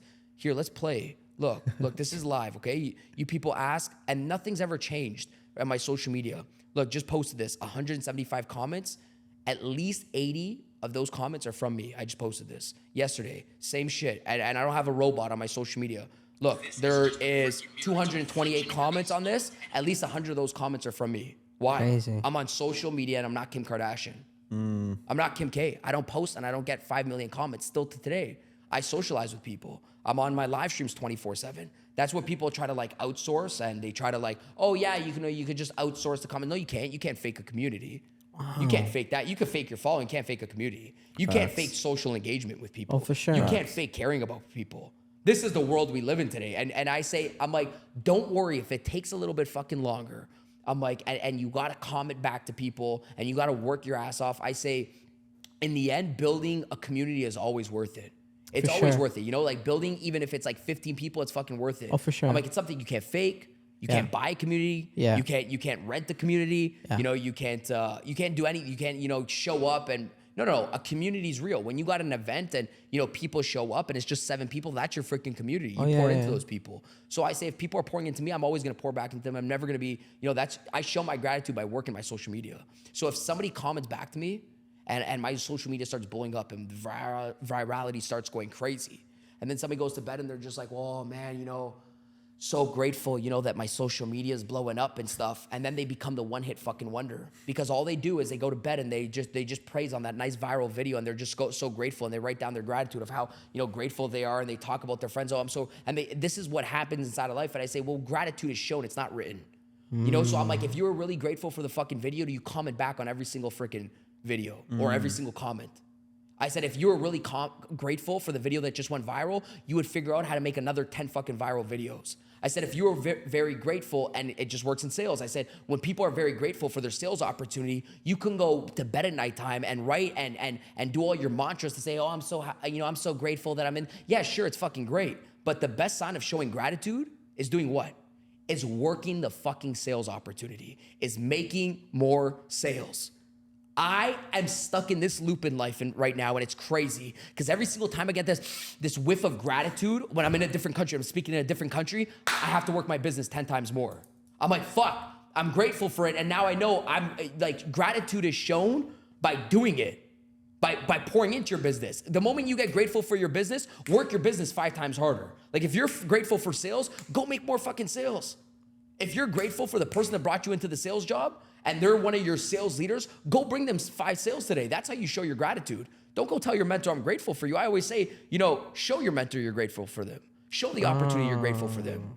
You know, instead of just saying it, because some people just say, oh, I'm grateful for this. I'm like, dude, if you're sitting in an opportunity right now that can potentially provide you the freedom and has provided you a little bit, work it a lot more. Don't disrespect it. That's the biggest insult, is just by writing it down. That's the highest, think of the highest level of energy. Like it's by physically given, you know? It's not just by words. Hey man, thank you so much. Show somebody that you're thankful, you know? It's like you do it first, say it second. You know? That's a phenomenal way of putting it. Yeah, that's fucking good. I want to share that story because the Starbucks thing, it actually just unlocked the memory. Oh, you're pondering on that. You're like, Daniel, shut up. No, because it's like, I want to say the Starbucks story. No, because dude, this is actually funny. So like I said, Umar actually told me to come to your event, right? And I was like, okay, cool. I don't know if you remember this, but literally the couple weeks after, so this is like, I think like 18 or 19. I was pretty broke. I didn't really have much going on. But one thing that I did is I would read a book every week and I'd get my books at Value Village because it'd be a lot cheaper. Nice. So what we do is, what kind of books? Self-development books, so like mindset books, spirituality, business, the whole shebang, right? And literally what we do is we'd be like, okay, how can we incorporate, fuck Starbucks. I don't like Starbucks coffee. I like tea, right? So I was like, okay, how can we incorporate what you said? So every single time we'd go to check out at books, we'd buy 5 books at a time. And every single fucking time we'd be like, yo, bro, like, and we'd be like, yo, just like give me one for free, or like, yo, like put them all like the cheapest price, because it would work in ranges, right? So either the book's $1.99, $2.99, $3.99, or $4.99, and we'd just be like, bro, I know this is supposed to be $4.99, just put it at $1.99. And I shit you not, I literally have snaps of people just giving us free books. Literally have video proof. People just give us free books. Value Village. At Value Village. That's a hustle within literally. That's great. It's fucking funny. Really start from the bottom. Yeah, literally start from the bottom. That's amazing. It's actually, cause that's why I was like, holy shit, like you just took me back like a couple because years, probably like, a week later, yeah. You know, it's That's crazy fucking good. because it's just, again, it just goes back to reciprocation. Like I love these stories more than anything. Like this shit's the funnest thing in the world. Because, people don't believe in it. They don't believe in, certain things like that. And things right there, when you start recognizing it, you start waking up and you're like, oh, this is like, this is real. You care about people, you make people laugh, you make jokes with somebody, you go up to somebody and say, hey, do I get the discount today? And they're like, what discount? Man, you look good, I look good, I think we should both get a discount today. And the guy laughs a little bit. I'm like, no, I'm just playing. You just got to like 50% off. You don't have to give me the full free book today. You could do something, right? I know you got some power, bro. Yeah. I know you got some power. What's your employee discount? You hit me with 30, dude. If you come to my business, I hit you with 30. We don't have to tell nobody around. They can't even hear me, brother. Or whatever, and then they just started having fun. Oh, for sure. Again, people do business with people, they genuinely like, right? And that are like them and that they want to be like. So that's always, the first 90%. Oh, for sure. And if anything, I always say it's just like you're just having a better time inside of life. Yeah, you got to choose this stuff. That's the best part, because even if you didn't get the discount, you had a you're phenomenal laughing. conversation, you shared a joke. Yeah, you don't lose You nothing. ain't got nothing to lose. Yeah. Sure, the guy might look at you a bit funny. This guy. Bro, it's so funny because this is another memory. Like literally 2 weeks ago, I was at fucking Tim Hortons and I got a cookie, and the guy like not dropped the cookie, but he dropped the bag. And I'm like, oh, bro, the cookie's broken now. What are you gonna do? And then he's like, oh, like the cookie wasn't broken. He's like, oh, let me see. No, it's not broken. I'm like, no, bro, it's broken. It was not broken. I was just bullshitting him, right? I'm like, bro, you gotta just give me a free cookie. And he's like, no, I can't give you a free cookie, but if you buy this one, I'll give you another one for free. I'm like, all right, fuck fuck it, buy one get one free at Tim Hortons. And I think, yo, dude, you should definitely put that back up there. I'd love to see a challenge where like people try and see what's like the most expensive shit they can get for free. Yeah, that'd be fucking funny. Yeah, it forces people to be better communicators inside life and just care about people in general. It's just about kindness, dude. At the end of the day, just be good people to good people, and it's just unorthodox, you know. Like a lot of people, you know, go to people and they're just robots. You go to like lines like Starbucks, everybody's just a robot. They don't ask how your day is. It's just order coffee, move. You know. So the moment you like compliment somebody or you make that person feel good, or you know. I think the identity is just this inside of life. When you can identify inside of life that everybody walks around with a sign of their head saying, you know, please understand me. Ooh. And that's everybody. It's not just that person that's at Starbucks. It's Daniel. It's Daniel. Like I walk around, every single person in the world, and anybody that says otherwise is bullshitting with you. Oh, for sure. Anybody. Like everybody inside of life walks around with a sign inside of their head. Like literally plop saying, I wish people could just understand me. Yeah.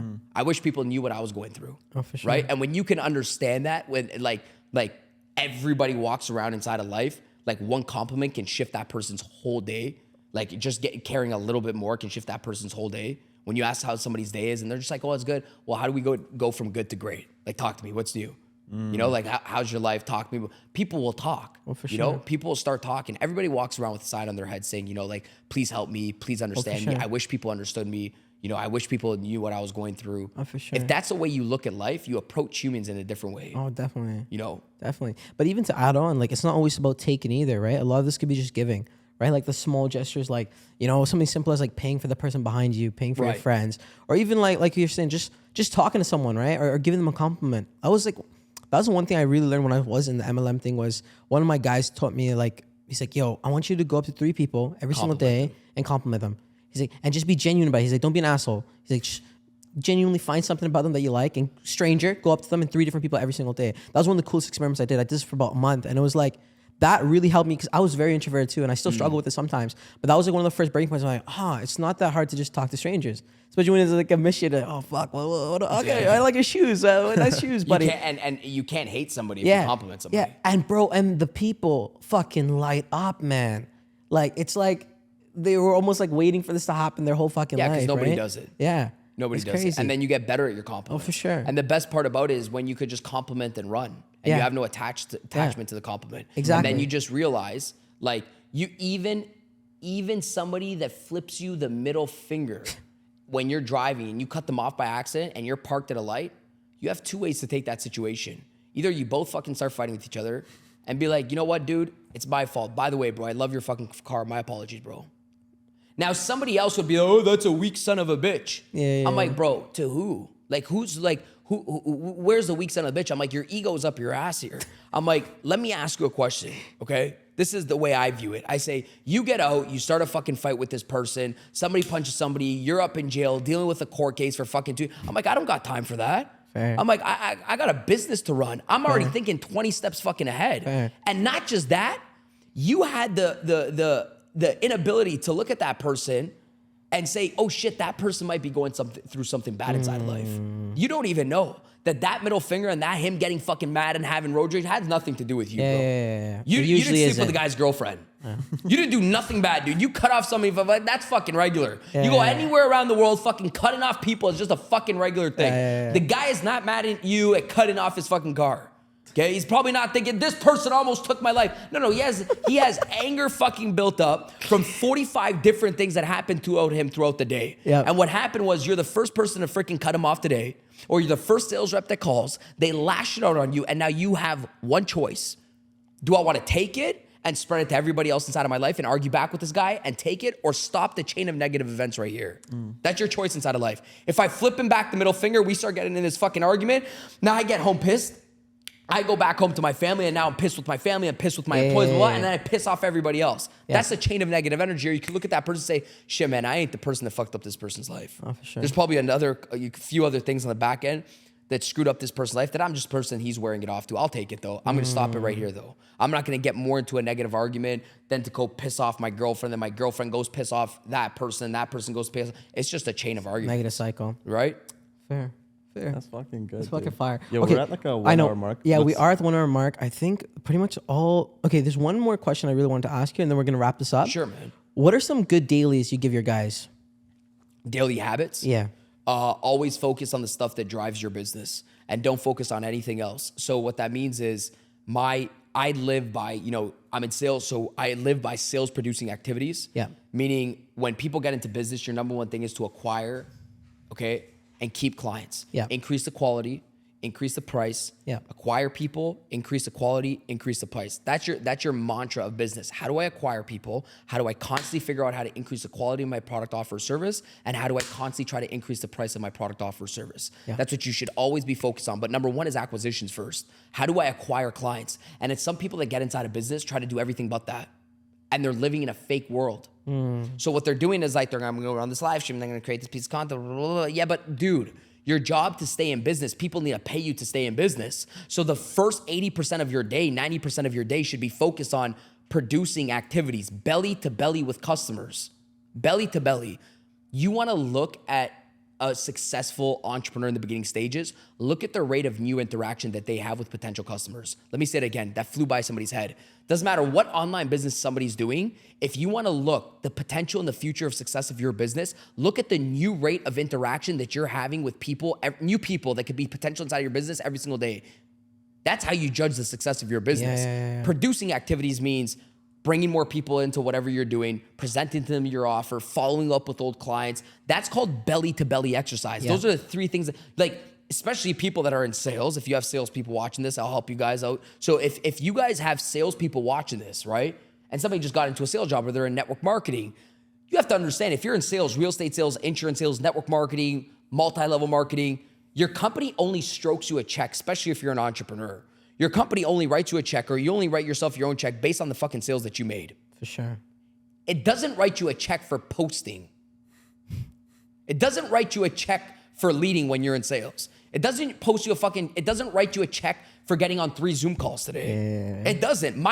This message was never accepted, but now people are starting to be like, oh shit, your company pays you based on your sales success and how many people that you sold and how many people you led other people and you trained other people to sell. That's how your company pays you. So everything else, you have this fluff fucking mindset that, doing a Zoom call and reading a book pays you. Reading a book does not pay you. That is 20% of your day.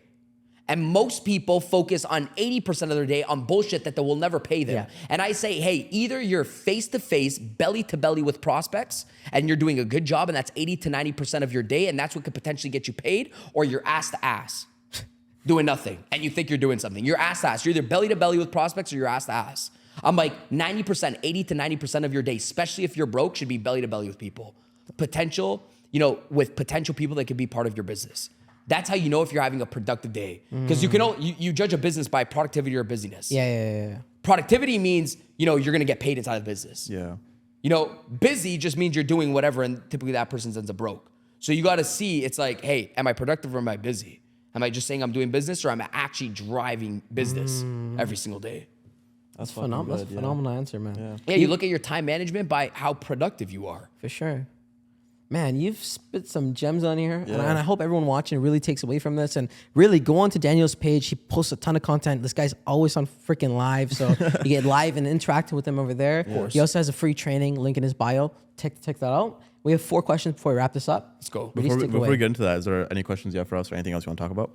No, I think this was phenomenal, man. I appreciate you guys having me. I think this is going to be very beneficial for individuals that maybe even aren't in sales, and they, that's the whole job of always coming out and rocking with individuals like yourself, is to open people's minds up and say, man, maybe I could do more. Maybe I've been thinking about this game wrong. Maybe, if I try a little bit more, I can't lose inside of life or business, right? So, no, I'm just glad you guys had me. Thank you. All right, Daniel G. Before we ask you the last 4 questions, Final 4. the final 4. Yeah. Let's do a live objection handling situation. I've seen you do this on stage before. let's I rock. think it's dope as fuck. Yeah. Okay. So maybe you could sell something to this guy. No, just And so wait, watch. what do? I just You just object. Just shoot me an objection. Give me one objection. He's trying to sell you something? I Okay, just called okay. you, dude, and give me your Okay, objection. am I playing a character or am I being No, serious? just be yourself. Okay, Let's see how good Daniel G is. Let's see. All right. Put it to the test. Okay, so Just give me, dude, you got the easy job. You just give me the objection. Oh no, but what are you selling me? Yeah, sell him something. Oh, give me something, dude. Let's All right, play. you're selling him. This is fun to me, by the way, dude. Yeah. I love sell doing me this thing. This fucking... No, sell me the shoes you're wearing. So I got the shoes, man. I go through the whole pitch, man. So you ready to move forward, man, and finally wear the best freaking shoes so you can get people on your podcast, finally complimenting you because obviously appearance is important, or do you still want to stay in the same position, man? We ready to move forward and start doing something like that? That's a good way to put it. I just need to know more about the shoes, man. I don't know. I'm not 100% sure yet. Yeah, 150%. So do you want to, let me ask you a question. Would you like me to send you over some information about the shoes? I think you just tell me right now. Oh, perfect, man. What would you like to know more about the shoes? What's the material on them? Man, these are suede, but let me ask you a question. There's so many different things about the shoe that you would probably love. Sure. Let me ask you a quick question. What's the most important thing to you when you're actually buying a shoe? Because there's a million reasons why people buy these shoes, but what's the most important thing that I could show you as to what would make you want to move forward with the shoe? What's most important? What would you need to see in order for the, in the shoe that would actually make you buy at least 2 to 3 pairs? We don't want you rocking with one pair, dude. I want you to have a different pair for a different mood every single day. Right. So what's one thing on the shoes that you're like, Dan, if I see this inside the shoe, I would buy? Ooh, that's a good question, man. I know it's a great question. Don't insult me, dude. Good isn't good enough. Yeah, I it's know great. what the fuck to say because they're nice shoes. What's one thing that you would need to see on the shoe in order for you to order 5 pairs today, dude? Okay, how comfortable are they? Are they like, can I like run? Can I do a little jog in them? Can I dance in them? Dude, Oh, I like dancing. Dude, Like this can make you jump 6 feet freaking higher. sold, done. Give me an objection, man. Give me an objection. Like, keep be going. hard, be hard. You already gave me the first one. I'm trying to make it hard on myself. Okay. Because this is fun for me. Okay, perfect. Tell me you need to think about it, dude. Oh, okay. Actually, no, I have a better one. I don't have the money. I have to talk to my girlfriend. Hey, perfect. Let me ask you a question. By the way, when you talk to your girlfriend, what do you think would be most important when you guys have the decision making process together? What would she like to see, in order to say yes to something like this? What would she like to see? Yeah, what would she like to see? Ooh, probably. Well, she needs some emotional stimulation, and she'd be like, yes, yeah, we got to do it, right? Like you got to like. Of course, hype you up and like the Yeah, shoes yeah, and such. exactly. Hey, by the way, why don't we do this? And my job is not to like, sell your girlfriend on anything like this. I know you could do that best, dude, because you probably sold her a million things and a million ideas. Oh, yeah. I know you could probably do this best, right? Sure. Here's what we could do. Why don't we just get your girlfriend on a call, right now? Or why don't we just, get your girlfriend on, let's pretend we're doing a Zoom call where the case is. Why don't we bring her, right? I could show her everything I showed you about the shoes, right? Okay. That way you could take, back all the information with your girlfriend. Right, you could take back all the information with your girlfriend, and you and your girlfriend can make a decision about the shoes together, and you guys don't have to make a decision on the spot because I know you can influence her best about the shoes. She's busy. Hey, 150%. Let me ask you a question, man. When you do get shoes, let me ask you, what's the most important thing that you want to see on shoes? Now, what you're seeing right now on the objection is I'm always going to you're get killing back. it. I'm just like trying I'm to be. always going to get back just to the main concern and the main priority and the perceived value that you have inside of them. Yeah. So if it was like your girlfriend or your husband or your spouse, I want to bring them in, I'll make a decision, But to me, this is fun. I love role playing. I love, sure. doing No, certain that's things good. like That's this. It's good. amazing. Bro, I fucking love when they do that on stage. I've seen Yeah. you do it a couple times. See, GC always does it too. It's so raw because and especially if you're a salesperson, right? Because then you could be the guy having objections that you're always hearing, right? It's fucking phenomenal. Yeah, no, that was good. Let's go on to the final four. Also, I want to highlight the way you kind of framed the conversation as well was really good. And like obviously I had to fucking say what I did just for the sake of like I just want to see like what's gonna like throw you off. That's why I asked. I'm like, yo, should I play a character or should I be normal? And I was just normal, and I was like, okay, like fucking, like you're obviously good. Man, at what I you could do. go from it with like 100 ways. We would just keep going. For sure, Yeah. exactly. To be honest with you, I just keep going with you for Exactly. an hour until I close the deal. Exactly, yeah. So we wouldn't stop here. Exactly. You give me a million objections. Tell me you didn't even think about it. Tell me you don't have the money. I'm just gonna keep getting back inside the conversation. There's only one goal of the objection. I don't think enough people talk about this. If you just seen what I was trying to do, I was just always trying to get loop back in. Exactly, I'm yeah. not trying to just loop back inside the conversation. Yeah. Seeing what's important to you, get back inside the conversation, solve another problem, sell the product. Right? So. No, that was fire. Actually, that was a good segment. Real quick in 60 seconds, what's the best answer to sell me this pen? Well, first of all, I would want to just go back to seeing what's important as to why you would buy pens. Hey, by the way, if you were to buy a pen today, what's the most important thing inside of your company that would make you guys buy pens, not just today, but make you guys buy pens for a lifetime? Because I just don't want to do one transaction. You guys just buy pens once. I want to be a customer with you for a lifetime. So what's important to you when you change out products inside of your company? Is it the quality a little bit more important? Is it the comfort a little bit more important about the pen? Is it, the way it writes, the way, the length of the pen, how long it lasts? I want to better understand what would you need to see from us in order to even make this maybe even a win-win situation. Fire. I think that's the first time I heard someone say, forget the one pen. How do we sell pens forever? Fucking forever. Yeah. Well, the real Wolf of Wall Street right here. Bro. I mean, dude, if you think about sales is super easy, right? You just figure out where the client is and where they want to get to, Yeah. and you let them tell you their problems inside of life. You know, that's what a salesperson never does. So watch what the dummy does. They just try to push the sale right away. Yeah. And then what happens is you never know what a client wants. So you're selling off frequency of a client, and sales is just a frequency. Oh, for sure. So if I were to just better understand what you want inside of life, where you are right now, what do you want inside of life? Why haven't you already done it? That's sales. Hey, dude, what do you want more of? Oh, you want this. Let me ask you a question, dude. Why haven't you already bought these types of pens? By the way, there's not just our types of pens, Mr. Customer. There's a lot of people that offer pens that you just said that you wanted. What's held you back from buying pens that you know are better for your company? I kind of want to better understand. Now I just asked you, what's the freaking problem as to why you haven't bought better stuff for your, and I'm asking you now a problem-based question. Hey, where do you want to be? What are you making right now? I'm making $1,000 a month. Where do you want to go to? I want to make $5,000 a month. Why haven't you freaking done it? Forget Daniel G, the sales trainer. There's a lot of people that can help you. I just want to better understand, why haven't you already made $5,000 a month?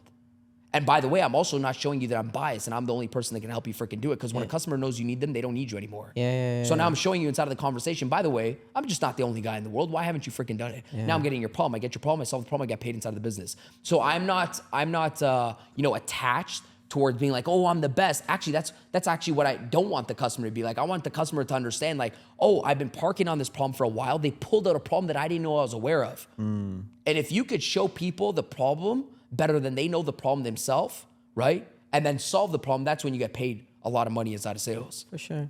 I want to ask you a quick question as well. So are these part of the questions, the 4? No, these are not the final 4. Yeah, but hold on. I just want to ask you real quick. What you're just doing the objection handling, right? In a real life situation, if you genuinely see the customer or the prospect is generally not interested, will you continue wasting your time trying to objection handle them, or do you just move on? Oh, okay. So there's different types of situations. Like, so when you tell me right now, and you're like, hey man, go ahead, go ahead. Let's just say I'm a pussy, right? Like, I don't want to buy your thing, right? But I'm like, I'm just trying. I'm like, you know what? I don't know. I'm just not interested, man. Honestly, I just don't think I could do it. Yeah, I don't think I could do it. I gotta ask somebody. Like, because most of the time people don't want to say no, right? I used to work in sales too, and like they won't give you a clear no. It's never like, oh, I'm not interested. It's like, oh, I gotta ask this, I gotta ask that. When you read that, will you still try, or were you like? Yeah, sales intuition. Of course, 150%. Okay. 150%. To the point where I know it's time, to fold them and walk away. Yeah. But in my head, I'm not gonna, when I got somebody's attention, I'm gonna make sure I care about that lead. So when somebody says I'm not interested, well, in your head, you're really thinking, what the fuck are they interested in? But the stupid person says, well, what aren't you interested about, man? This is the best thing inside of this is the best thing. So watch, objection. He just said, no, I'm not interested in something like this. What the salesperson's actually thinking about inside of their head is crazy. What the fuck isn't he interested in? Yeah. But you can't say that to somebody. You want to know why? Now you're fighting fire with fire. Yeah. But bro, why aren't you interested, man? This is the best thing in the world. Are you kidding me? If you don't see what I see, you're crazy. No. Now you just fight fire with fire. So what are you going to do in that situation? You just break the tension off the situation. Be like, hey, no, completely understand. Actually, I don't even know if I'd be able to do what we just did with a lot of clients that were in your exact same situation. There's a lot of steps that we have to go through. And my whole job right now isn't just to onboard you. I need to figure out if you'd even work right in our business and we work right for you. I don't even know if we'd be able, I think we were talking to John. John, bro, was in high school like yourself. And obviously he's crushing inside of the business. I just don't know if we could do the exact same game plan that we did with you with John. Let me ask you a question. Rick, whenever you do, and boom, I'm back inside of a conversation. Okay. So it's like, dude, I'm not interested about your product. Yes, I also don't even know if my product can serve you. Yeah. Okay. Because I just know by you saying I'm not interested, you still haven't seen enough. Okay. My job is not to make you into the salesperson. That's my job. My job is to educate you on the product. It's a service. That's what people don't see. People just, sales push. Sales is just a service. Yeah. I don't even know if I could service you yet. If I could help you. And if you have that same mentality, even when I do find your problem, now it's time to run. Okay. If I showed you have a good problem inside of life, and you still have a negative mentality, maybe it's time to run now. I know I uncovered a couple problems that you said were true, tried, and honest, and I feel like I got down to the true problem because you're asking me, Daniel, when is it time to quit? We got down to one of his problems. We got down to a few bare naked truths about the situation, about what this person's experienced in their life. I showed them the qualitative benefits of how this is gonna make their life better. I showed them the quantitative benefits on an ROI and a measurable standpoint, and they still don't see it. It's time to check out. Fair. Fair. You can't help that person. Okay, fair. Fucking good. That's great. Last all right, last the four final questions. four. So this is They're a very rapid quick fire questions. round. Yeah. Literally, rapid the fire. first Love thing it. that comes to your head, you gotta say it. Okay. Go, hit me. So you have to swap lives with someone for 24 hours. Who'd you pick? My grandfather. Okay. Do you want to say why? Yeah, we gotta ask why, bro. Oh, I thought you said it's one word answers. Oh no, this is the first thing that comes to your mind, but like we all want to know. Like now that you answered, like we can talk about it for a bit. Yeah, I mean, I think it would be so cool to, live my grandfather's life and just see where I came through. That's like, this year, we all just went to, Sicily, Italy, and to see where your ancestors come from, right? I don't think there's anybody better inside of your life to see than your roots, and who made you. Fair. To me, that's so fucking cool. Yeah, Sick. that's dope. Okay. Next question. That's still part of me. It's my family. It's my bloodline. So are you fully Sicilian? Say it again. Are you fully Sicilian then? Oh, Italian. Yeah, both of my parents are Italian. Nice. Yeah, Sick. different parts of Italy. All right. Next question is, who would you say is the most motivating person of all time for you? Grandfather. Oh, your grandfather as well. Yeah.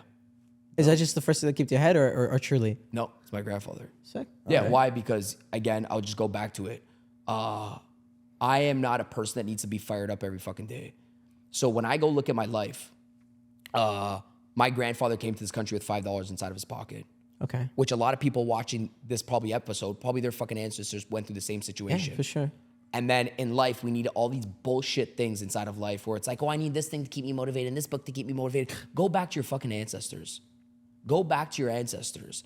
Dude, they had no time to fucking complain that shit was difficult. They figured out a freaking way. And when I said my grandfather figured out a way to come from Sicily, Italy to Canada with $5 in his fucking pocket, eating bread down in Montreal, Canada, and figured out a fucking way to make it happen. So did a lot of people's ancestors that are watching probably this show right now. Maybe even you guys, right? Parents or grandparents that came from a different country that made it freaking happen over here. Sure. How do you bitch and complain that something is hard today when you just go look back at your ancestors? Nobody goes reflects it back on that thing. And I said, whatever you think is hard now, you would get slapped in the face. None of this bullshit, weak ass, bitch ass mentality. You get a slap over the face if you said fucking, social media is getting really hard, mom. No. The fucking slap in the face, man.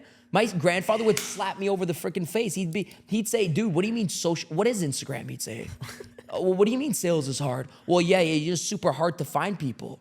Well, how do you fucking find people? Because back then, if we had to get a fucking message off to somebody, what did you do? You got a fucking pen, dipped it in the fucking paper or dipped it in the ink, wrote on a piece of paper, gave it to maybe a fucking delivery boy inside of the town. He had to fucking go, you know what I mean, on a wagon or on a fucking horse, on a camel, and go deliver that message on a camel in my nonno's old town or on a mule. My grandfather got a note. He read a fucking note if he needed to communicate with somebody, and he goes send it off to somebody in the town that he needed to get a message off to somebody that was 45 minutes away. He'd send the note off to a guy on a mule.